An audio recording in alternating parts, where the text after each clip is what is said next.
No why we celebrate women's day? Every year women's day हम celebrate करते हैं 8 मार्च को, और फर्स्ट डे जब हमारा इंटरनेशनल वुमेंस डे हमने सेलिब्रेट किया वो किया हमने 1911 में। इंटरनेशनली वुमेंस डे सेलिब्रेट किया जाता है, वुमेंस को रिकॉग्नाइज किया जाता है, उनकी अचीवमेंट्स और अवेयरनेस रेज की जाती है जेंडर इक्वलिटी पे। 2023 वुमेंस डे जब सेलिब्रेट किया गया तो उसका थीम था gender equality, and this year 2024 में वुमेंस डे का थीम है इंस्पायर इंक्लूजन। तो इस फुल मंथ एक पड़ाव हम डेडिकेट कर रहे हैं वुमेंस डे ईव पर, और इसी पर आज हम बहुत सारी बात करेंगे। एंड शब्दों की बात सीरीज 121 का टॉपिक है prioritising women's health and wellbeing, और हमारे गेस्ट स्पीकर हैं Mrs Garima ma'am. Hello ma'am, good evening. Thank you so much, very good evening. मैं अपने व्यूअर्स को बताना चाहूंगी एक बार फिर से, वैसे तो मेरे बहुत सारे व्यूअर्स मैम को बहुत अच्छे से जानते हैं, बहुत एडमायर करते हैं हमारे सेशंस को। Garima ma'am is a principal of Umang learning centre. She is a psychologist, counsellor, she is an occult expert who is founder of cosmic energies by Garima. Ma'am ने बहुत सारे workshop, webinars, counselling, one on one sessions, group sessions, students, teachers, शायद मेरे भी इतने सारे sessions लिए हैं। तो इस टॉपिक पर आज हम बात करेंगे मैम आपके साथ, and I am excited for this topic. बिल्कुल मैम, मेरे बहुत सारे व्यूअर्स भी एक्साइटेड होंगे जब हम ग्लिम्स डालेंगे कि आज हमारा ये सेशन होने वाला है। सो मैम, सीरीज 121 का टॉपिक है prioritising women's health and wellbeing. हम सबकी हेल्थ हमारे लिए इम्पोर्टेंट है, वेदर वी आर टॉडलर्स, हमारे ओल्डर पीपल। तो आज हम वुमेन की हेल्थ की क्यों बात कर रहे हैं, क्यों ये इतनी इम्पोर्टेंट है? आई थिंक द क्वेश्चन में ही आंसर है, विमेन, विमेन द क्रिएटर, जननी, इसी से ही बर्थ है। अब अगर एनर्जी जहां से निकलनी है वहीं से ही अगर उसकी हेल्थ को हम प्रायोरिटाइज नहीं करेंगे तो हम जीवन में क्या लाने वाले हैं? बिल्कुल। तो सिंपल सी बात है, विमेन्स हेल्थ प्रायोरिटाइज करने का, इक्वालिटी, इंक्लूजन, जो भी हम वर्ड्स लेते हैं, उसका मतलब ही यही है कि उनको इस जगह पे इतनी खुशी और इतना वेलबींग मिले, सो दैट जो उसको वो जीवन में लेकर आने वाली है वो भी उतना ही नर्चर करे, उतना ही बढ़े, उतना ही हैप्पी रहे। अदरवाइज एक क्रिबिंग विमेन और एक प्रॉब्लमैटिक विमेन आगे प्रॉब्लमैटिक सोल्स को ही जीवन में लेकर आएगी। तो डेफिनेटली उनकी वेलबींग, उनकी हेल्थ, हर चीज को प्रायोरिटी तो मिलनी चाहिए। तो मैम, हम यहाँ पे बात करें कि वुमेन्स की वेलबींग अच्छी होनी चाहिए, उनका हेल्थ इंपॉर्टेंट है, ताकि वो आने वाले जो हमारे पीढ़ी होती है उसको भी वो अच्छे से नर्चर करे और अच्छे से आगे लेके जाए।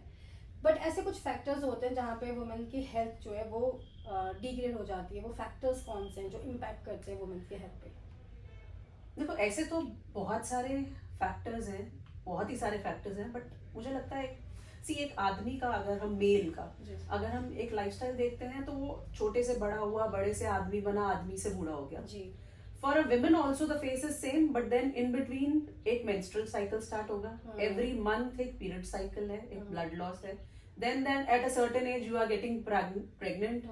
उस प्रेगनेंसी में आप अपनी बॉडी को डिफॉर्म देख रहे हो, there is postpartum, then obviously हम इस लाइफस्टाइल में where we are working also, हम घर भी साथ के साथ देख रहे हैं, बच्चे भी हैं, कितनी सारे फैक्टर्स हैं जो हमें कहीं ना कहीं प्रायोरिटाइज करने हैं। तो कितनी सारी प्रॉब्लम्स हैं, इमोशनली, फिजिकली, मेंटली, साइकोलॉजिकली, हमें कितनी सारी चीजें देखनी है।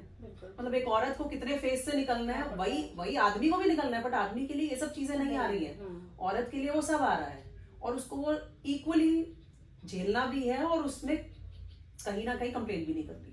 जी बिल्कुल, कंप्लेन नहीं करनी, ये बहुत इंपॉर्टेंट टाइम, बहुत ही इंपॉर्टेंट पॉइंट है। तो मैम, जैसे आजकल आपने बोला बहुत सारे वर्ड्स हैं, जेंडर इक्वालिटी, इंस्पायर, या आजकल हम बात कर रहे हैं माइंडफुलनेस, माइंडसेट की। तो यहाँ पे एक वर्ड है वेलनेस, जो हमारे टॉपिक का भी वर्ड है, वेलबींग और वुमेन्स हेल्थ। तो एक वेलनेस क्या रोल प्ले करती है वुमेन के लिए? सी, वेलनेस ना इमोशनली मुझे लगता है सबसे इम्पोर्टेंट है। बाकी तो फिजिकली तो डेफिनेटली है ही, बट इमोशनली जब आप कहीं ना कहीं साउंड और फिट फील करते हो ना, आप बाय नेचर हर चीज आपकी अपने आप ही अलाइन हो जाती है चीजें। तो अगर आपके इमोशंस बैलेंस्ड हैं, आपके वेलनेस में मैं ऐसे बोलूं कि मैं किस तरीके से अपना जीवन बिता रही हूँ, प्रॉब्लम्स नहीं खत्म होती, किसी की भी नहीं खत्म होती, और औरतों की तो आप समझ लो into 3 है, into 5 कह लो आप, तो वो नहीं खत्म होने वाली, बट हम कितना स्टेबल होकर चल रहे हैं उसमें, that is what our wellbeing is all about. कि मैं अब कहीं ना कहीं तो इसीलिए शायद हम इस दुनिया के क्रिएटर हैं हम फीमेल्स, क्योंकि हम ये सब चीजें इकट्ठे ले सकते हैं।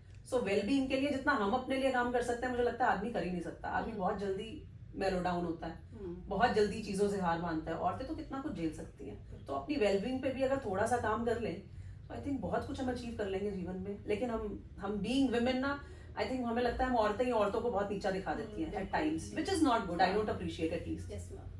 तो मैम मेरा क्वेश्चन भी यही है जो आपने अभी आंसर दिया, तो किस तरह से हम फोकस कर सकते हैं अपनी वेल बीइंग पर, अपने हेल्थ पर? देखो फोकस करने का तो सिर्फ एक ही तरीका है, अपने आप को जो अच्छा ना लगे, मैं ये नहीं कह रही हूँ, देखो हम बहुत चीज़ों से विड्रॉ नहीं कर सकते। जी। मैं एक बड़ा छोटा सा एग्जांपल लूँ तो शायद आज मेरा बच्चा छोटा है लेकिन मेरे पेरेंट्स बड़े हो चुके हैं, वो ओल्ड एज में चले गए हैं, उनके क्वेश्चंस मुझे इरिटेट करते हैं। ऐसे ही शायद मैं जब ओल्ड एज में जाऊँ तो मेरे बच्चों को मेरे क्वेश्चंस इरिटेट करें।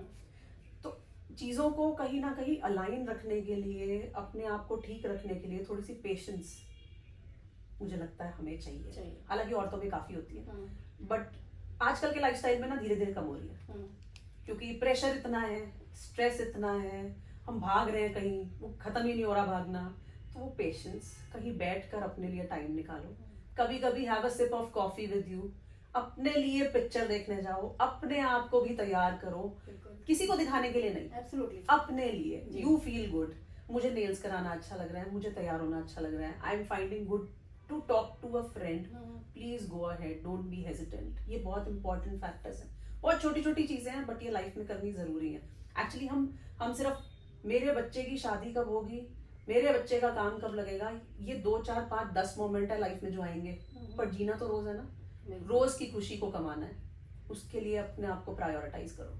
बिल्कुल। और मैम जैसे अभी आपने एक पड़ाव आप देखते हैं, तो उसमें मैंने अभी कुछ स्टार्टिंग हमने किया था कि ये मंथ हम वुमेन्स डे को डेडिकेट करते हैं, तो जो कुछ एक ऐसे टॉक्सिक सेंटेंसेस आते हैं कि जैसे मैंने शेयर भी किया था कि अरे आपने इतने अच्छे कपड़े पहने, अरे रोज नेल्स करा रहे हो, कितना पैसा है, बहुत अच्छी सैलरी है। तो जब ऐसे कमेंट्स आते हैं हमारे पास, तो वो हम कैसे इग्नोर कर सकते हैं? थैंक यू बोल के बहुत कम लोग हैं जिनको ये सब प्रिविलेज मिले हैं जी। We are the privileged ones. Okay. अगर मैं रोज नेल्स करा रही हूँ, या मैं रोज नए कपड़े पहन रही हूँ, या मैं रोज तैयार होकर आ रही हूँ, मेरे पॉकेट में जितने भी पैसे हैं, लेकिन मेरे को स्पेंड करने आते हैं वो, उधार लेकर कोई नहीं करता ये काम। बिल्कुल। ठीक है, that means I am a wise spender, मुझे बहुत अच्छे से अपना जीवन निकालना आ रहा है। सो अगर आपको कोई अप्रिशिएट, चाहे वो आउट ऑफ जेलसी कर रहा है, चाहे जैसे भी कर रहा है, आपके मुंह पर तो उसने जेलसी नहीं बोला ना, आपके मुंह पर तो उसने कॉम्प्लीमेंट ही दिया ना, आप उसके पीछे की इंटेंशन पे क्यों जा रहे हो, सामने रहो, बिल्कुल से थैंक यू। बिल्कुल। छोटी बात को सिंप्लिसिटी में खत्म कर दो, don't go to the crux. जब बहुत ज्यादा क्रक्स में हम जाते हैं तो हम अपने लिए एक और स्ट्रेस बिल्डअप करते हैं, और इसमें तो कोई झूठ भी नहीं है ना कि आप रोज नए कपड़े तो पहन ही रहे हो, तो उसमें सामने वाले ने क्या गलत बोल दिया, थैंक यू बोल दो। बिल्कुल। तो मैम इस थैंक यू नोट के लिए हमारे व्यूअर्स जो हमारा ये सेशन देख रहे हैं और हमारी स्माइल के साथ स्माइल करेंगे, तो उनके लिए क्या टेक अवे मैसेज रहेगा, स्पेशली वुमेन्स के लिए, क्योंकि हमारा आज का सेशन वुमेन्स के लिए है। देखो विमेन एज अ होल, मुझे लगता है औरतें ना सर्वगुण संपन्न है। आदमी को औरत चाहिए कंप्लीट करने के लिए, शायद औरत को आदमी उतना नहीं चाहिए। हालांकि it is an equal balance, everything needs to be there. औरत अपने आप में बट संपूर्ण है, उस संपूर्णता को खराब मत करो, अपने आप को स्ट्रेस करके उन परेशानियों में जाकर जो कि आप हैंडल कर सकते हो। 70% तो हमने ही क्रिएट करी हुई है, आज आप बंद करके देखो, हमने ही क्रिएट की हुई है। Please try to live every moment, बहुत जरूरी है हर मोमेंट को जीना, और अपने आप में सब सुंदर है। प्लीज किसी से कंपैरिजन अपने छोड़ दो, अपने रिश्तों से, अपने कलीग से कंपैरिजन जिस दिन छोड़ दोगे, अपने आप ग्रो कर जाओगे। बिल्कुल। तो मैम अभी जो हमारे सेशन में आपने कुछ पॉइंट्स बोले कि सबसे पहले हमें पेशेंस इंप्रूव करना चाहिए, अपना पेशेंस हमें रखना चाहिए, मी टाइम हमारा एंजॉय करना चाहिए, और निकालना चाहिए, और हर एक कमेंट्स के लिए या हर एक चीज़ के लिए, जैसे हम बार बार कहते हैं कि हमें शुक्रिया अदा करना चाहिए, तो मैम ने बोला है कि कोई कुछ भी कहे, अच्छा बोले तो थैंक यू जरूर बोलो, राइट मैम? स्माइल जरूर दो। जैसे कि मैं ये बोलती हूँ कि अगर मैं वॉक भी कर रही हूँ तो अगर मेरे फेस पे स्माइल है ना, तो शायद सामने वाले को भी देखकर अच्छा लगेगा कि वो स्माइल कर रही है। बिल्कुल, क्रॉस बाय किसी को भी करो, स्माइल देकर कर लो, even you know that person और नॉट, इट इज ओके। क्या जा रहा है, आपको कुछ ले तो ना लेगा कोई। बिल्कुल। तो मैम इसी नोट पे आज का सेशन वाइंड अप करें। सो मैम की जो गाइडेंस है आप प्लीज उन्हें फॉलो करिए, पेशेंस इंप्रूव करिए, अपने मी टाइम को एंजॉय करिए, छोटा हो बड़ा हो कैसा भी हो, और हर एक कमेंट को थैंक यू जरूर बोलेंगे हम सभी लोग।